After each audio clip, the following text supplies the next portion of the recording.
Joining Carl today is guest host Olga Lopategi as they discuss digital twins and the impact to predictive analytics, Just Eat being bought, and what that means in the global delivery consolidation race, and looking into the success that has seen Just Salad raise $200 million. That's all ahead on this week's Digital Restaurant. Happy Monday! Welcome to the Digital Restaurant. And this week I have another special guest host with us, Olga. Welcome to the show. If you don't know Olga, where have you been, for starters? Olga, for me, is the foremost expert when it comes to restaurant loyalty, rewards programs, anything in that space. She is definitely the person that I turn to get the latest views. No surprise, you'll hear that Olga's had 15 years in various marketing roles with the likes of Pizza Hut, KFC, TGI Fridays. And now she's in her own business in a boutique consulting firm named Restaurant Loyalty Specialist. So we're very fortunate to have you with us today, Olga, because I know you have opinions about the world of the digital restaurant. And I'm looking forward to getting your take on the news and some of your opinions. So welcome to the show. Thank you, Carl. You're too kind.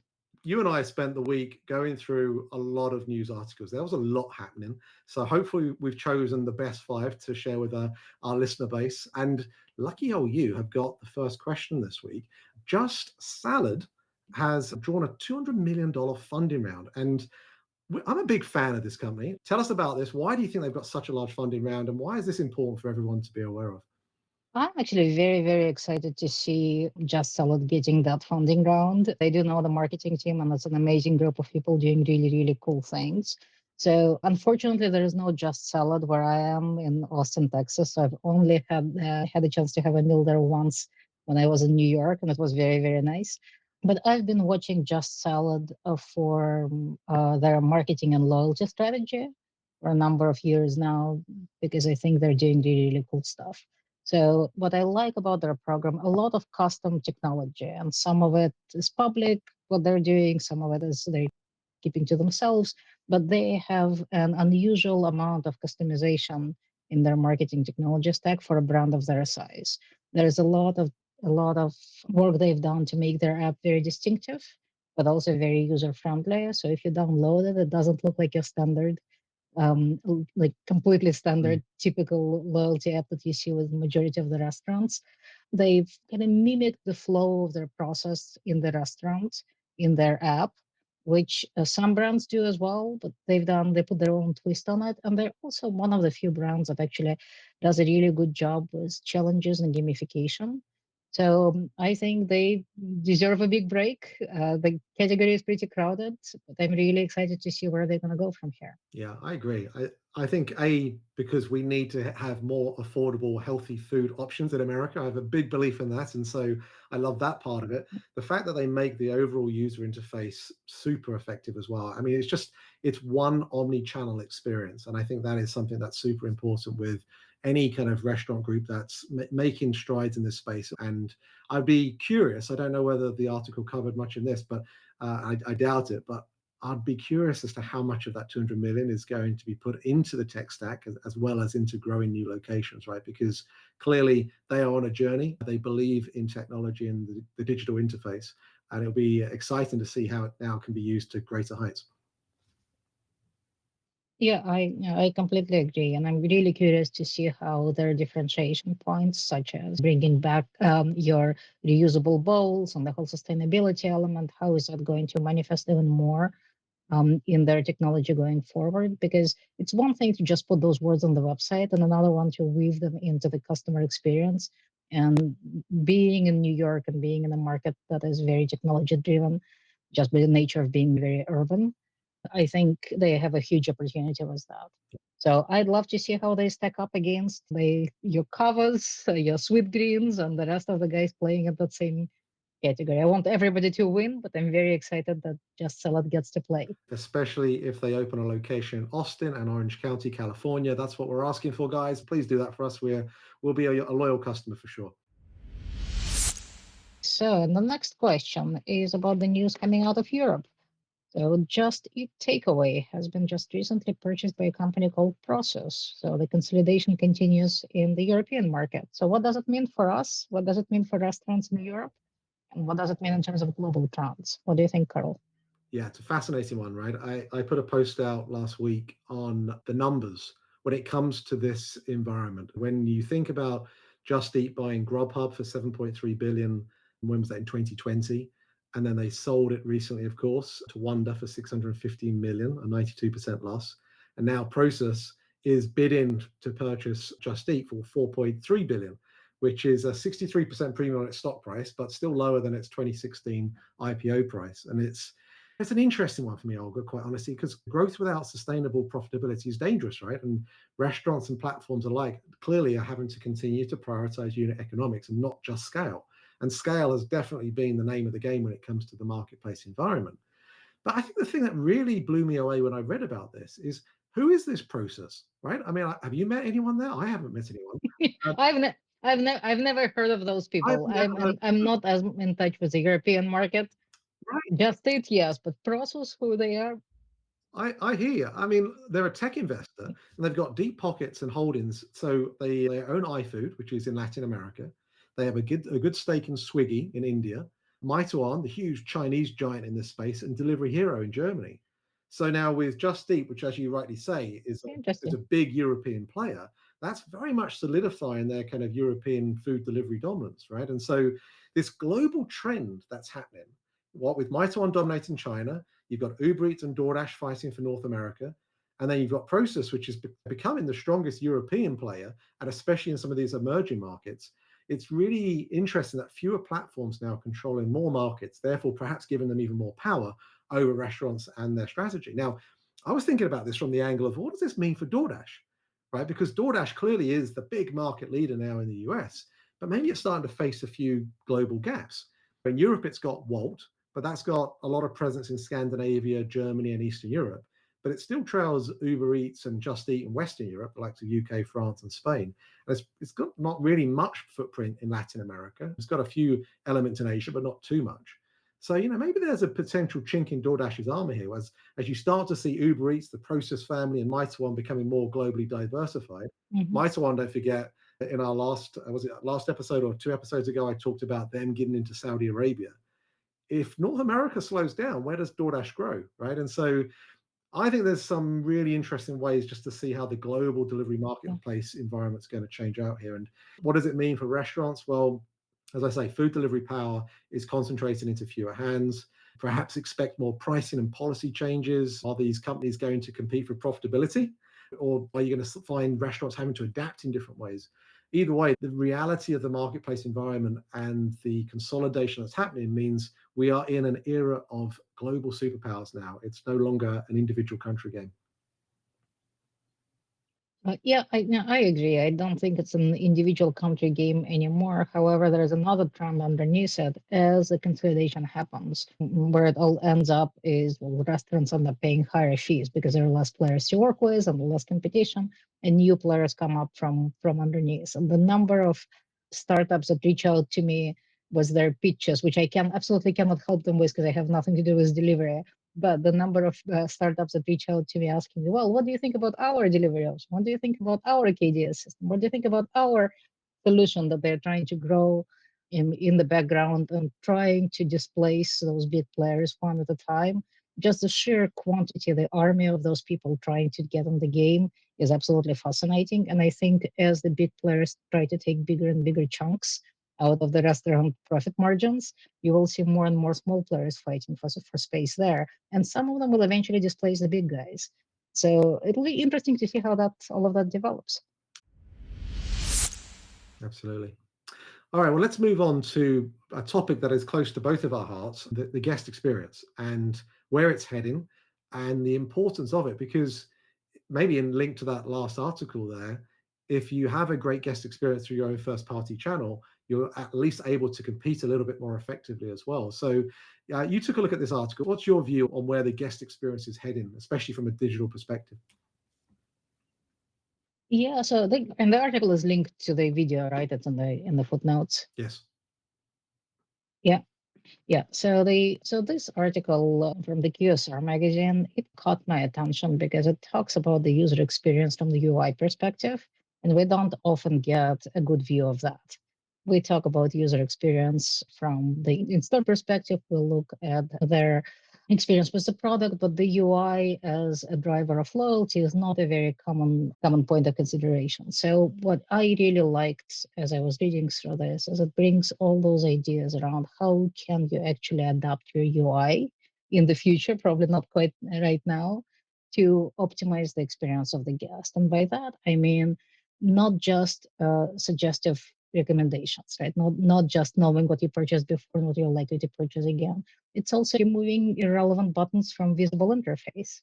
If you know that I'm a person that never clicks on this, do not show it to me. Even me personally, I'm actually not a delivery person. I've never ordered delivery in my life.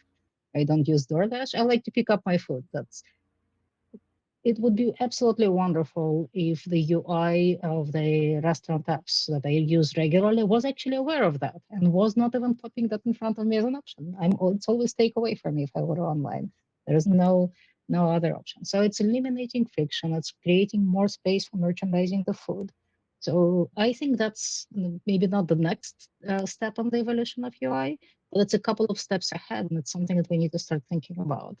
So for Carl, when Carl goes to order food on the app or on the website for a given brand, how can you make it the cleanest interface for Carl? What does Carl not care about? What will he never click on? Get it out of his view and put things he wants to see in front of him. Yeah. So that's what that article made me think about. And I haven't seen that experience myself, but I know it's possible. I absolutely know it's possible.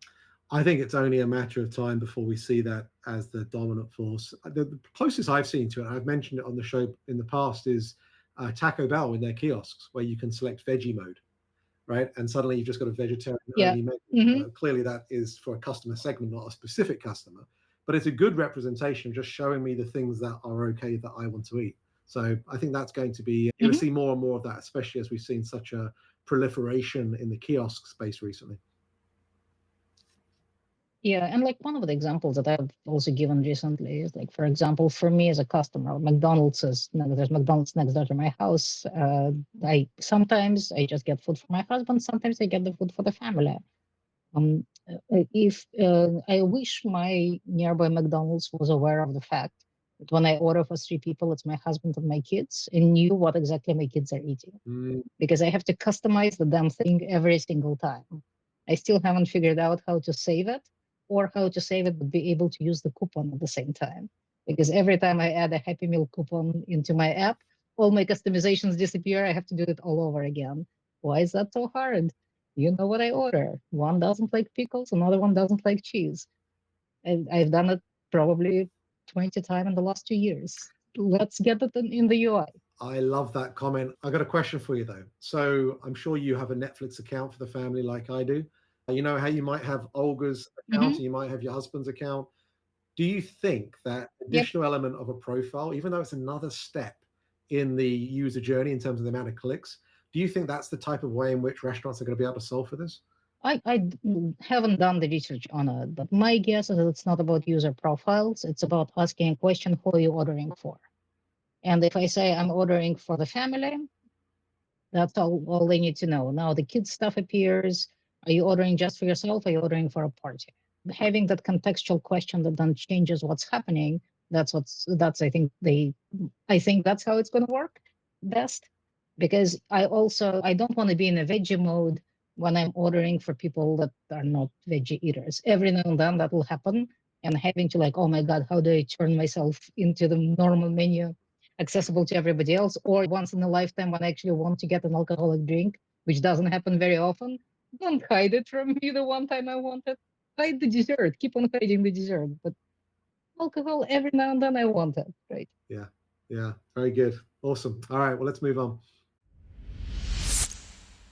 Okay, question for digital twins. So that was a very interesting article. I actually have never heard about digital twins before, but when I read the article, I'm familiar with the concept. I've never heard that term. What is it? How does it work? Yeah, I don't think many people have, and so I thought it would be a good thing just to talk a little bit about, because it's not a news article, this one. It's just talking about the concept of digital twins, and I thought it'd be worthwhile touching on it because the article was titled "From Kitchens to Conference Rooms: How Digital Twins Are Redefining Operational Efficiency in Hospitality." And the author of it, Joseph Callahan, who's the CEO, I think it's called of Cyrate. he was really exploring this kind of transformative potential of how this digital twin technology can actually take a real role within the hospitality industry.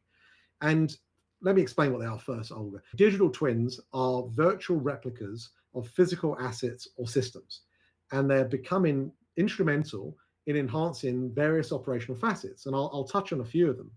But what he does in the article is he explains the role of spatial computing, which is a technology that merges the physical and digital realms in revolutionizing the way in which hospitality operators can think. And we've talked about augmented reality and virtual reality in the past, and that is one way to perhaps frame the thinking around this. Because if you take that type of capability and pair it with predictive tools, it's now allowing businesses to simulate and test new processes on equipment perhaps, but do it in a risk-free virtual environment, which therefore mitigates all the potential disruptions and costs that can sometimes come with real-world testing.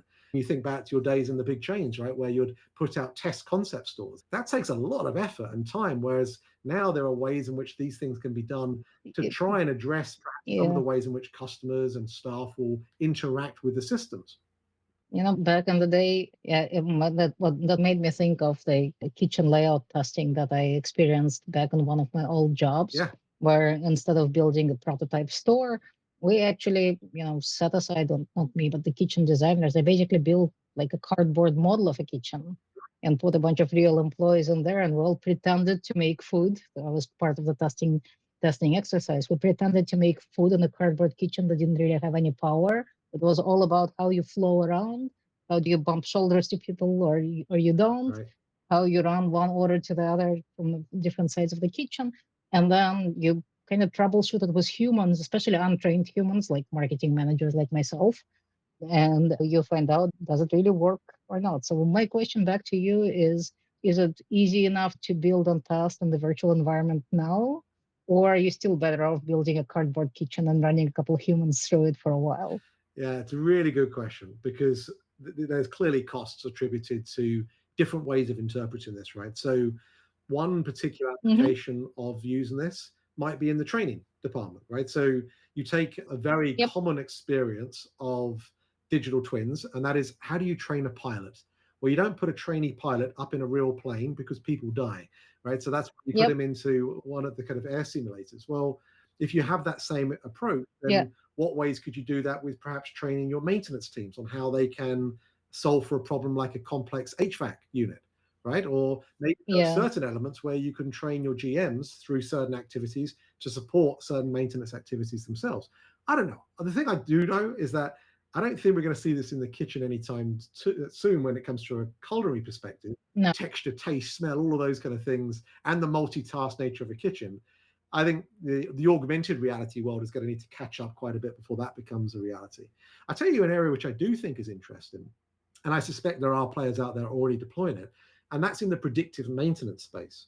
So I'll give you another example of how this plays out. You think of a Formula One. I don't know whether you watch the F1 racing cars and the Formula One teams and how they use twins to predict tire degradation, right? So they analyze the temperature, the speed, their data, and that really helps them not only understand their race strategy before the race has started, but also in the race in terms of when to take a pit stop. So apply that same logic to equipment sensors and our kitchens, maybe sending data to digital twins, allowing predictive analytics to determine exactly when ovens, refrigerators, and coffee machines are going to fail, therefore preventing the costly breakdowns. But maybe it can also enable and schedule preventative maintenance so that you don't ever get to that place where you're having sudden failures.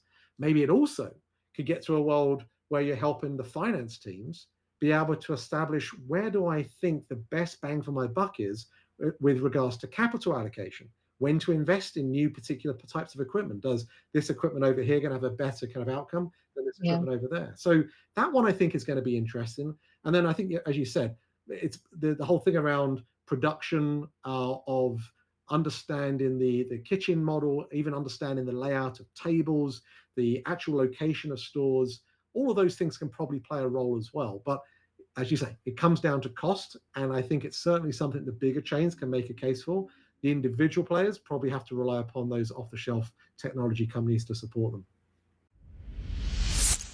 Last up this week, we've had some big brands in the news. Dutch Brothers and Panda have been talking about their mobile ordering experiences and how that's helping their business really move to new heights. And Domino's also have been talking up a big game for what they're expecting this year as well. Care to tell us a little bit about what these guys are up to, and are you excited by it? What do you think? Oh, I'm always excited about the improvements in digital ordering, particularly with Dutch Brothers. They've been so late to the game, and once they have actually truly tested their digital ordering experience on their app, and they rolled it out absolutely flawlessly, it's just been so fun to watch. And we also got a Dutch Brothers next door, like walking distance to my house just recently. So we actually use that app a lot. It's really well done. So I know the technology that these guys are running it on. And I think to me, what is fascinating, how long they've been testing it to make sure that it's ideal for their type of typically drive-through experience, but it also works extremely well with the walk-up orders. And that's another thing where I would love to see some of that UI improvement where we are the walk-up customers, because my husband and I, we walk to the store because it is so close. We don't want to get on the car and make a couple U-turns. It's easier to walk. But we would love to see the app just default to walk up to the window, order at the window. Um, Yeah. so I'm really really excited about all of those changes, because these big players are going to show the rest of the market what the apps need to do to be the most efficient for the guests, to improve the experience, to keep guests coming back. Convenience is just such a huge factor. It's when you have an app or a web interface or even a wallet solution that allows you to quickly reorder. You can get it done in a couple of clicks. You can do it while you're waiting at the traffic light, or maybe two traffic lights worse to place an order. This is a huge differentiator because you don't have to call into the store, which often happens when people are in traffic and in commute. You know that you can get what you need done very, very quickly, and getting the apps to the level where they achieve that goal, that drives loyalty, right? It's not the loyalty programs alone. The quality and the speed of experience, the convenience of experience is extremely important. So I'm excited about that. Yeah. It's a really good point about the pickup experience, not just through the digital interface, but also making it almost seamless as well during the actual process of walking up to a lot of these restaurants where they perhaps haven't necessarily created a great guest experience. I was at a fast casual chain recently, and I had to wait around for a while, and it just felt like there was some opportunity for them to know that I was in the same way as a Chick-fil-A knows that my car is approaching from a minute away. How can you do the same kind of logic with regards to your Yeah, personal proximity from being a minute away? So they're almost ready and holding my package of food as I'm walking in. What a great experience that could be. yeah, yeah, absolutely. Yeah, I think it's convenience is almost as important as the overall loyalty experience, because people are the creatures of habit. And if you remember the Red Book by Greg Creed, so the ease of use is trumps a lot of things a lot of the times. So if you can get the guests into the habit, get them into the convenience of it, that's much of the loyalty game is won there. Now, you see, you just quoted a book there. It's one of my personal favorites. If you're in restaurants, if you're in marketing, do check out Red Marketing by Ken Munch and Greg Creed there, who are, of course, masters of their trade in this space and share some very good stories about their Yep. times at Yum Brands. Talking of loyalty, though, Olga, I'd love to hear more about restaurant loyalty specialists. What are you guys up to? How are you helping folks in the industry? And who should reach out to you for support if they have questions? Oh, yeah, absolutely. So, Restaurant Loyalty Specialist is a boutique consulting firm that I founded about 6 years ago, and we do exactly in the space of loyalty. We specialize in restaurant loyalty. So, we work with brands that launch new loyalty programs, change their existing loyalty programs, feel that their loyalty programs are not working as well as they would like them to. So, anything related to the loyalty space, we do it. We're not the technology providers, so we work with whatever technology your brand has, whichever platform you may be using, or a combination of platforms. So we adapt to your tech, and sometimes we help you switch to a different tech only if you want to do that. So yeah, strategy, execution, anything loyalty related, give us a call. Great. What's the best way for people to reach out to you? Olga Lopategi on LinkedIn. There is only one of me, so that's the joy of having a unique name combination. The first name is Russian, the last name is Puerto Rican. And there is just one of me out there. So Olga Lopategi or restaurantloyaltyspecialists.com. Wonderful. I, again, heartily recommend Olga and her team. If you have a chance to spend some time with her, do so. She's often out there at the conferences like I am, and don't be shy. Do say hello. But Olga, thank you so much for helping me out today on the Digital Restaurant as our second guest host. Well, thank you for inviting. It's been fun putting this together. Likewise. Thanks, Olga. All the best. The Digital Restaurant Podcast is available for you to follow and subscribe wherever you listen to your podcasts. Watch us, rate us, and subscribe to The Digital Restaurant on YouTube, and follow along on all our social media Digital Restaurant channels. Thanks for listening.